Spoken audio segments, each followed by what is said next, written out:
The first sign was the second mug. I don't drink coffee. Haven't since college. The smell makes my stomach turn, and the caffeine makes my chest feel like it's full of bees. So when I saw two used coffee mugs in the sink that Wednesday morning, one with her lipstick stain and one odd, I didn't panic. I told myself maybe she had a second cup. Maybe she drank it later, cold, while scrolling on the balcony. But it didn't make sense. The second mug had a chip in the rim. She hated that one. I almost threw it out last winter, but she said, "We'll keep it for guests." I stood there, staring into the sink, feeling like I just walked into the wrong house. It was mine, ours, but everything felt half a degree off, like someone had nudged my life sideways while I was sleeping. I didn't ask her about it, not because I trusted her so blindly, but because I didn't want to hear whatever answer she'd give. Because when things start falling apart, the first thing you do is pretend they aren't. You put a folded dish towel over a crack in the wall and call it renovation. That day she didn't kiss me goodbye, said she was late. Her phone buzzed twice when she grabbed her purse, and she silenced it without checking. She used to smile when it buzzed. I watched the door close behind her. It didn't slam. It didn't hesitate. It just closed, clean and casual, like every other day before it. But I couldn't stop thinking about that second mug, or how the sheets smelled faintly of cologne I didn't recognize, or how the Bluetooth speaker was still connected to someone else's phone when I tried to play music last night. I told myself I was being sensitive, emotional. Marin always said I was too in my head. You build stories out of nothing, she'd say. But what if it wasn't nothing? That afternoon, I sat on the floor beside her laundry basket. I know, pathetic, but I just wanted to see if anything was off. I found her workout clothes from yesterday, freshly used, still damp with sweat. But here's the part that made me go still. Two different sets of socks. Hers and someone else's. Size 11, men's black Nike. I haven't owned those since high school. I don't even work out. That night, she came home smelling like peppermint soap, not her usual citrus body wash. She talked a lot, fast, about a podcast, about traffic, about how the neighbor's kid crashed a bike into her trash bin. She laughed. I laughed. But it was like watching a ventriloquist speak through a dummy. Something else was pulling her words. Before bed, she said she needed space. Not in a loud, dramatic way. Just a murmur while brushing her hair. I think I need space. Not a breakup. Just a reset. I'll reach out when I'm ready. Okay. I froze, still holding my toothbrush. I didn't ask questions. Didn't demand clarity. I just nodded. Because when you already know the answers, the questions become weapons. So she left, packed a small duffel, didn't say where she was going. I didn't ask. I respected her wishes.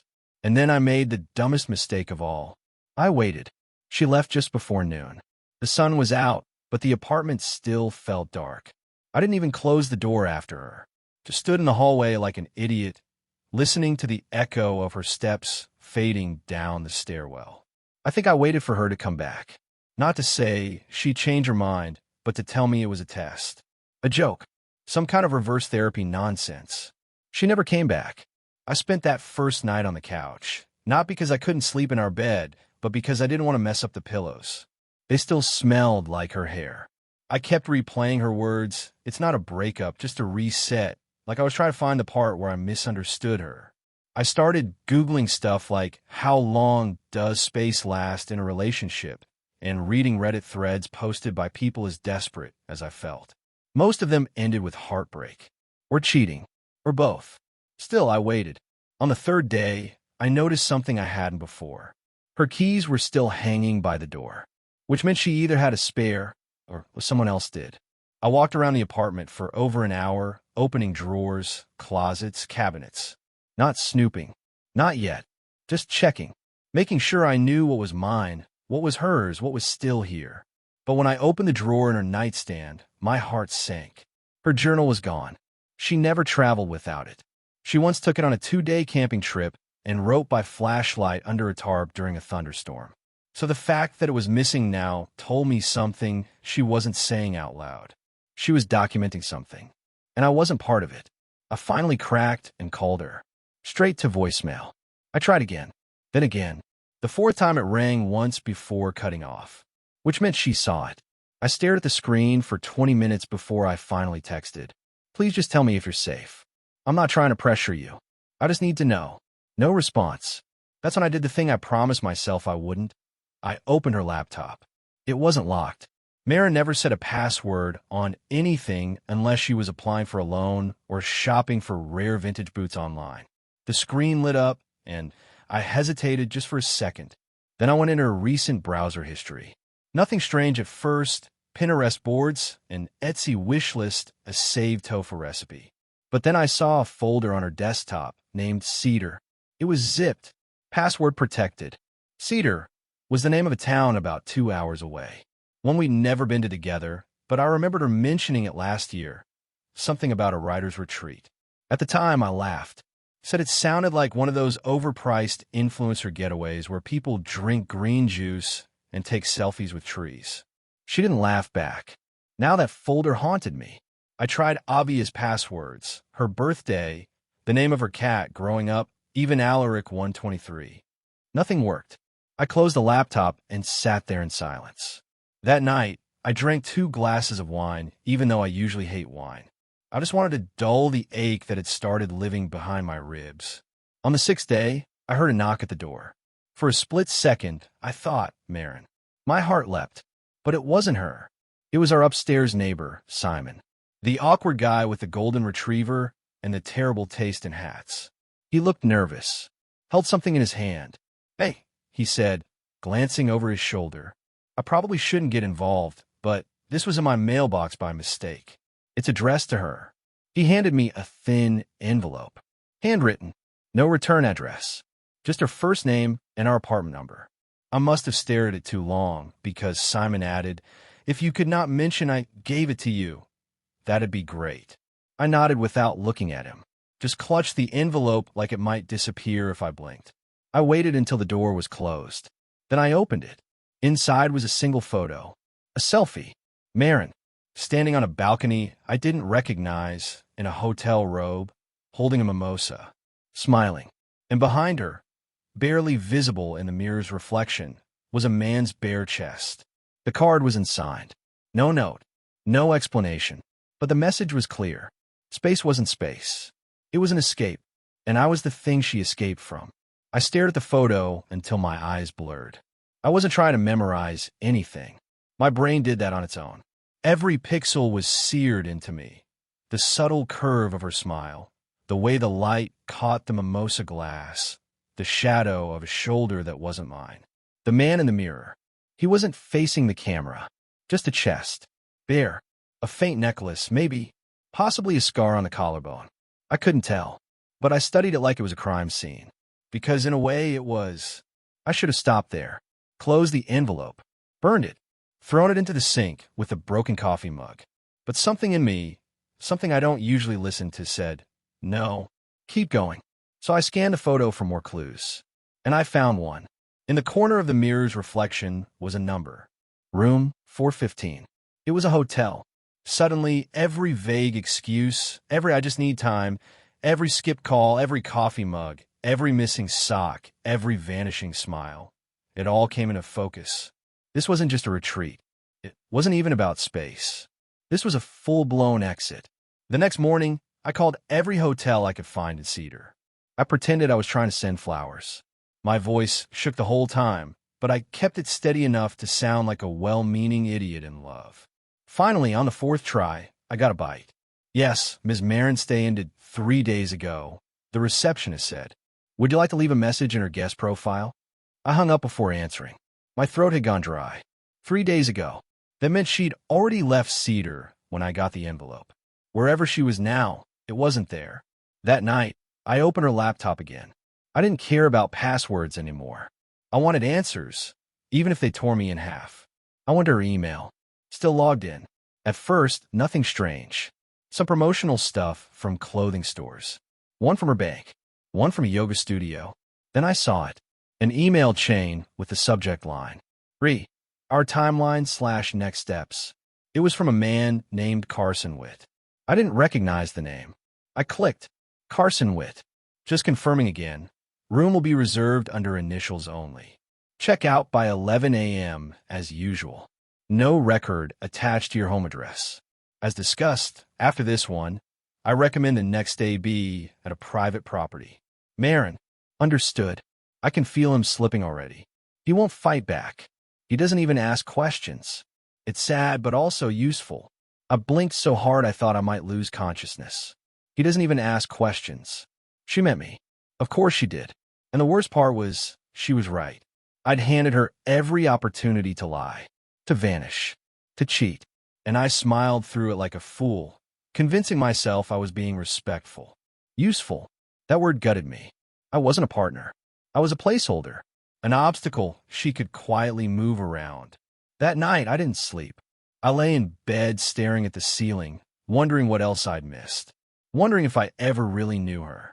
Wondering if I ever even knew myself. By morning, I knew what I had to do. I called in sick to work. Not because I was afraid to face people, but because I had a destination. A purpose. Something had shifted in me. Something fragile, but sharp. I went to the bank. I wanted to check our shared savings. Not because I thought she'd taken anything, but because I had to confirm something was still real. But it wasn't. The account had been emptied 2 days ago. A wire transfer. Outbound. Flagged as external relocation expense. My name wasn't on the authorization. I asked the teller if they could trace where it went. She smiled politely and told me I'd have to come back with a lawyer. I stepped outside, stood on the curb, and felt the cold hit me in the face like a slap. She didn't just want space. She wanted freedom, and she funded it with our money. The worst part? I wasn't even angry yet. I was just tired. Tired of being surprised. Tired of pretending I still had any control in the script she clearly rewrote without me. But something else was happening inside me. Not rage. Not revenge. Curiosity. And that's how it started. Not with a confrontation, but with a question. Who the hell is Carson Witt? I didn't eat that day. Didn't shower either. My body was too busy trying to keep up with the tornado in my chest. Every time I sat down, I got back up. Every time I told myself to breathe, I forgot how. It's strange. When someone leaves you slowly, piece by piece, it hurts more than if they just tore the whole thing off like a bandage. You die in layers. But now, at least, I had a name. Carson Witt. I said it out loud a few times just to hear how it sounded. Like maybe the syllables would give me a clue. They didn't. It was a blank name. Sterile. Polished. Fake. I didn't know. But it didn't belong to anyone in our circle. No mutual friends, no coworkers, no mentions I could remember in passing conversations. So I did what anyone would do. I Googled him. At first, nothing. A dentist in Idaho. A realtor in Tampa. A sound engineer in Chicago. All clearly not him. Then I searched the full phrase I'd seen in the email subject line, timeline/next steps, in quotes, along with his name. That's when something came up. A forum thread. Private but cached. Buried deep in the search results. The title was vague. Exit planning resources for discrete relationships. I clicked. The link was broken. But the snippet in the preview showed just enough. Contact C. Witt for assistance with silent departures, identity shielding, and stage transitions. Clean, legal, trackless. Trackless. My fingers tightened on the mouse. What was this? Was he not her affair partner, but something else? I started seeing everything differently. The photo in the hotel room. The emails. The financial movement. It wasn't just cheating. This wasn't an affair the way you'd imagine it. This was orchestrated. This was planned. She hired someone to leave me. My mouth went dry. I went back in her emails and checked the full thread. Most of it was vague. No real names, just M and CW. But the final message made my legs go cold. CW. New property confirmed. Keys in lockbox at 7 p.m. Transport covered. Final digital wipe will begin midnight Thursday. All necessary backups have been deleted. Please confirm you're logged out of joint accounts. M. I'm logged out. Once this is done, I'll ghost him completely. He'll never find a trail. He's not the type to push. Soft men don't chase. Soft men don't chase. I whispered it out loud like a curse. Like maybe hearing it again would hurt less. But it didn't. That night, I stared at myself in the mirror for a long time. Not to cry. Not to psych myself up. I wasn't angry. Not in the way I thought I'd be. I just wanted to know what she saw when she looked at me and decided I wasn't worth a goodbye. I opened my laptop and created a new email. Not from my name. Not from anything that could trace back to me. I pretended to be a new client, interested in the services of Mr. Witt. I kept it vague. I used the phrases from the old email. 40 minutes later, I got a reply. We only operate by referral. If you've received this address without clearance, please delete it and move on. Otherwise, identify the point of contact and your timeline. The tone sent chills down my spine. I didn't respond right away. I waited, paced the room, stared at the blinking cursor in the reply window like it could decide for me. Then I sent 3 words. I want answers. No name, no backstory, just that. The next morning, there was no email waiting for me, but someone had been in my apartment. I didn't notice it at first. Nothing was stolen. No forced entry. Everything was exactly where I'd left it, except one thing.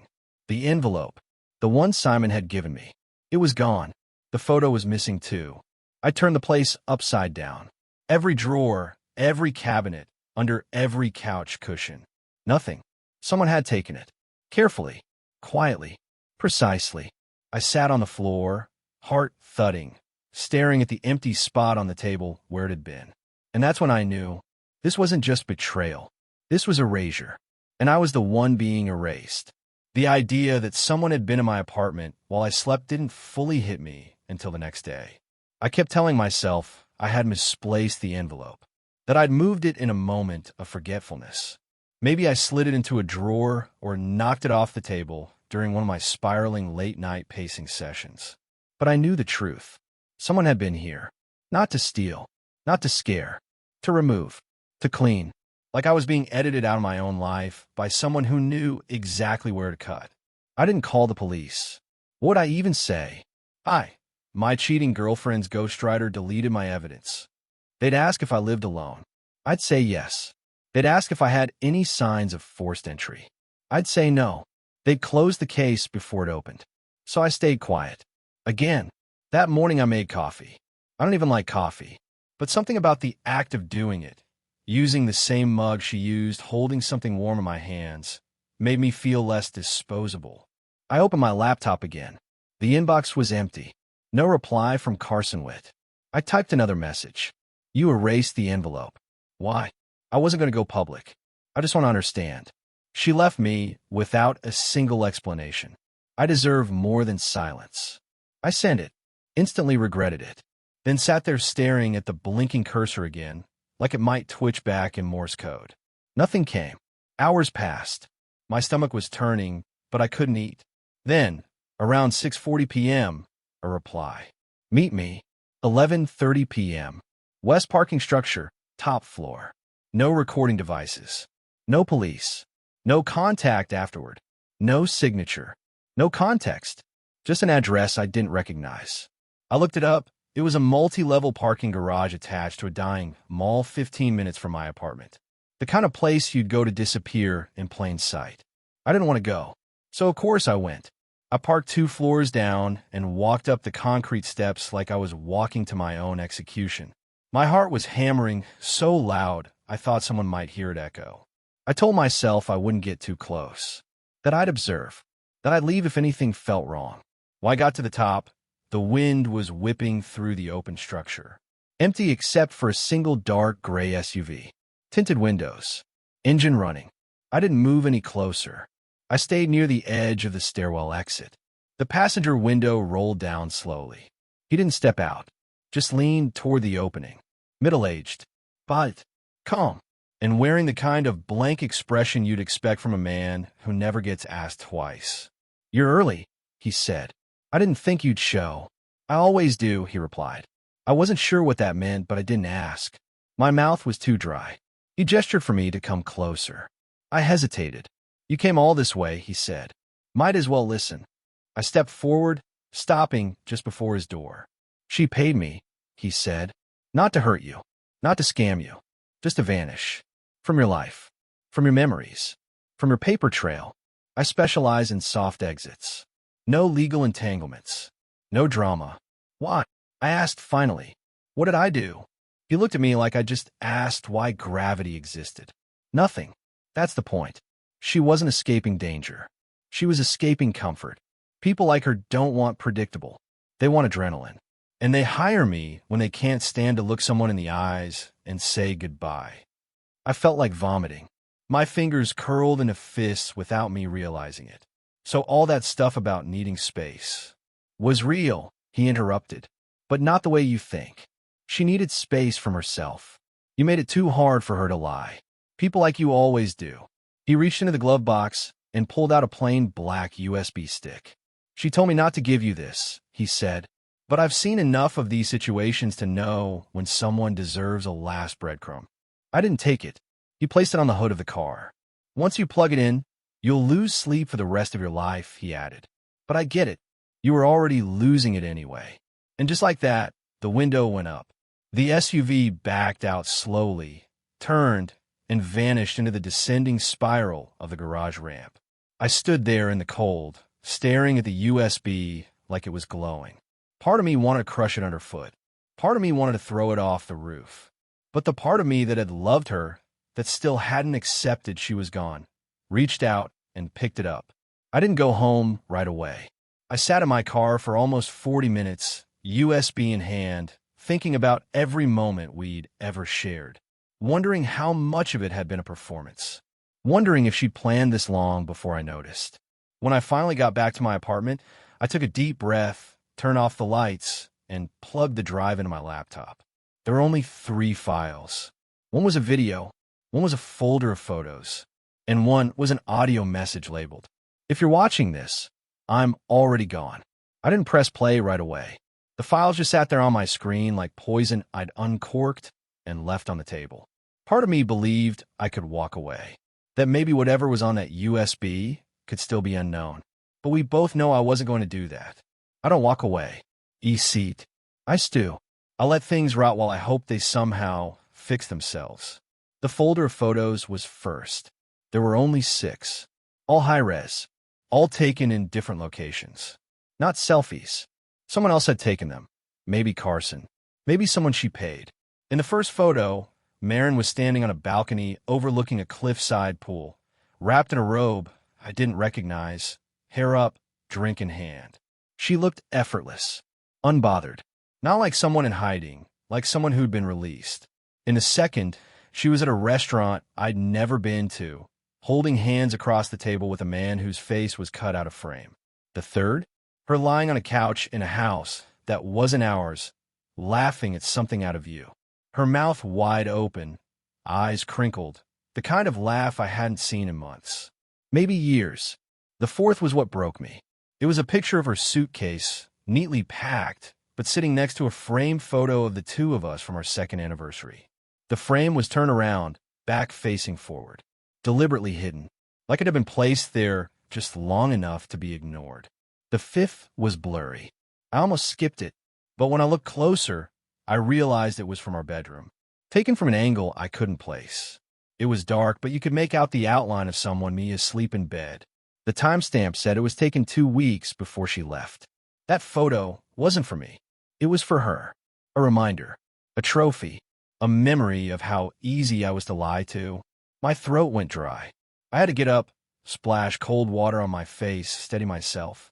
I looked in the mirror and didn't recognize what I saw. Hair messed up, eyes bloodshot, face pale. I looked like someone who had been haunted, not dumped. I went back to the laptop. The video file next. I double-clicked, then hovered my finger over the spacebar. When it started, it was shaky, handheld like a vlog. She was sitting in what looked like a rented cabin, no makeup, hoodie pulled over her head, and that fake calm tone she always used when she was trying not to cry, but didn't want anyone to ask if she was okay. "Hey," she said into the camera. "If you're seeing this, I guess Carson gave it to you anyway." She sighed. Long, hollow. "I'm not going to defend myself. I'm not even going to say sorry, because I know you'd forgive me. And that's part of the problem. You never made anything hard. Not once. You gave, and gave, and gave until there was nothing left for me to push against. You made life quiet. Too quiet. I know that makes me sound like a monster. Maybe I am." She looked away from the camera for a second, rubbed her hands down her face. There's someone else. But it's not what you think. He didn't steal me. He found me. After I'd already left. I'd already left in my head long before I said it out loud. You just didn't notice because you loved me too much. I felt sick. She wasn't even crying. Her voice wasn't shaking. This was rehearsed. I hired Carson because I needed out without a war. I didn't want a dramatic breakup. I didn't want the crying or the questions or the guilt. I just wanted to vanish without breaking your heart in front of your face. I thought maybe if I ghosted you gently, you'd move on. But you dug like I knew you would. You needed closure.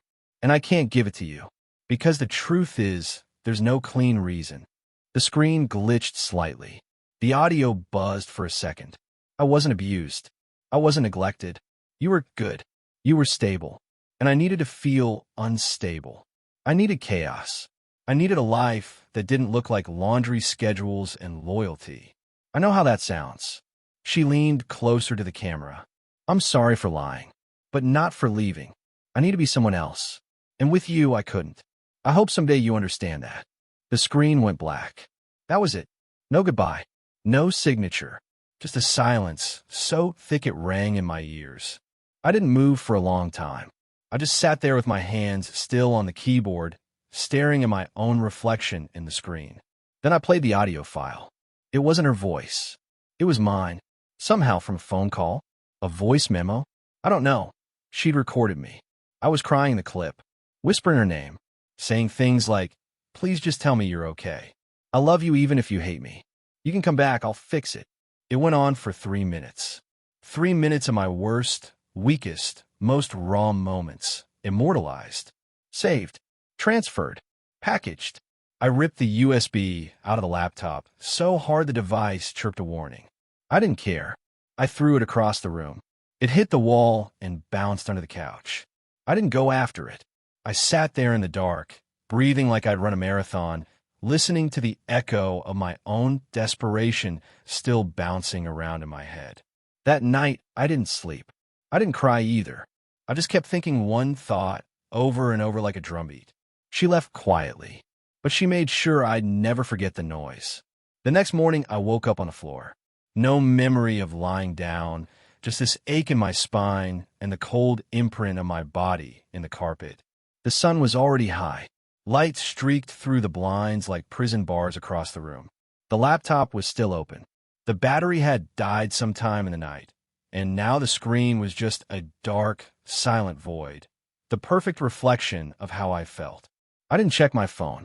I didn't shower. I didn't move for 20 full minutes. And then, like a switch had been flipped, I stood up and grabbed a trash bag. The first thing I did was throw out the mugs. Hers, mine, all of them. Then the couch pillows. The blanket she liked. The kitchen magnets from that road trip we took to Crescent City, where she got food poisoning, and I held her hair back at a gas station bathroom. All of it. Gone. I dumped everything that held the shape of her. Not in some righteous act of closure, but because the weight of those memories had finally started to rot. Like keeping them around was letting mold grow inside my chest. Around noon, I found myself sitting in my car again, parked outside a nondescript strip mall on the edge of town. I didn't remember driving there. I just ended up on autopilot. The windows were cracked, and the air was stale. I opened the glove box and found a single parking receipt from 2 months ago. The date hit me like a slap. It was from a night Marin told me she was just going to a friend's poetry reading downtown. She came home at 2:17 a.m., smelling like gin and wearing a ring I'd never seen before. When I asked where it came from, she laughed and said, some drunk girl dropped it in the bathroom. It doesn't even fit. Then she tossed it into a bowl by the door. The receipt showed a parking garage located just blocks from a boutique hotel. The same hotel that appeared in one of the background reflections from the photos on the USB. I sat there for a long time, receipt in hand, wondering just how many lies had passed through our home unnoticed. Lies that didn't even need to be smart, just gentle enough that I'd never challenge them. Back home, I opened a blank document on my laptop. I didn't know what I was doing, journaling, maybe, or trying to remember the timeline of everything she'd said versus everything I'd seen. But as I started typing, I realized I wasn't writing for myself. I was writing to her, not to beg, not to plead, not to win her back. but to put words where she'd left silence. I wrote everything. What it felt like to eat alone at the table every night for the last 3 months while she claimed she was working late. What it did to me when her eyes stopped smiling before her lips did. How I once found her crying in the shower, and she said it was about her dad, and how I never once asked if that was true. I wrote about the man in the mirror, the missing journal, the erased emails, the stolen envelope, the voice memo of me begging through tears. I wrote until my fingers cramped. Then I did something I hadn't done in weeks. I left the apartment, not for groceries, not to walk in circles at a gas station. I drove straight to her mother's house. It wasn't planned. It was instinct. I just needed to look someone in the eye who had once looked at me like I mattered. Marin's mother opened the door in a robe and slippers, holding a coffee mug that said, "Still sassy after 60. Her expression shifted the moment she saw me, from surprise to something close to pity. "Alaric," she said carefully. "I didn't think. She's gone, isn't she?" I asked. She didn't answer, just moved aside so I could come in. The house was too warm, overheated. Everything smelled like lemon cleaner and cinnamon tea. We sat at the kitchen table. She offered me toast. I declined. The silence between us lasted 5 full minutes before she finally said it. "She came here a week ago. Didn't stay long. Just needed to pick up a few old boxes." I nodded. "She didn't say anything about me, did she?" Another pause. She said, "You wouldn't understand. That you were always too careful. Too soft." There was again. Soft. Like kindness was a flaw. Like love was a weakness. Like trusting her wasn't something she'd earned, but something she'd exploited. I asked the question I hadn't dared to before. Was there someone else? Before she left, her mother looked me dead in the eye. And for a split second, I saw a flicker of guilt. Of conflict. "Yes," she said, "but not the way you think." I leaned forward. She met him a year ago. At a workshop. One of those weird retreats where people talk about their personal truth and write letters to their younger selves. He wasn't her type. He was chaotic. She told me it felt like someone flipped a switch in her head. "And you didn't say anything?" "What could I have said?" She told me she wasn't cheating. Just preparing. Preparing. Like she was packing for an emotional apocalypse I didn't know was coming. I left that house with more weight than I entered with. But I was done crying. That night, I found a USB under the couch and smashed it with a hammer. I didn't do it out of rage. I did it because I finally realized something. Marin hadn't just left me. She had rewritten me. And if I didn't burn the script, I'd spend the rest of my life memorizing lines in a story that was never mine to begin with. I didn't expect peace to come all at once. It didn't crash in like a wave or bloom like a sunrise. It came in fragments, quiet ones. The first came the next morning when I made the bed without thinking about which side she used to sleep on. Then, a few days later, when I reached for my phone and didn't have the urge to check if her name had appeared in my inbox. It hadn't. It wouldn't. But the absence didn't sting anymore. It felt clean. A week passed. Then 2. No more shadowy messages. No more strange knocks. No more digging. The world had gone still again, but for the first time, it wasn't suffocating. It was silent in a way that allowed me to hear myself again. I started walking in the evenings. At first just around the block, hoodie on, head down. But over time, I found myself walking farther. No destination, no earbuds, no need to drown out my thoughts. I let them speak. And what I heard wasn't anger or heartbreak anymore. It was relief. Not because she was gone, but because I was still here. I got a haircut. Bought a new set of dishes, simple ceramic ones in a color I actually liked. Replaced the couch pillows. Rearranged the furniture. Little things. But they mattered. I ran into Simon, the upstairs neighbor, on my 3rd week of walking. He looked sheepish, as if he'd been avoiding me. I stopped him before he could start apologizing. "You did the right thing," I said. "You gave me something I needed, even if it hurt." He nodded.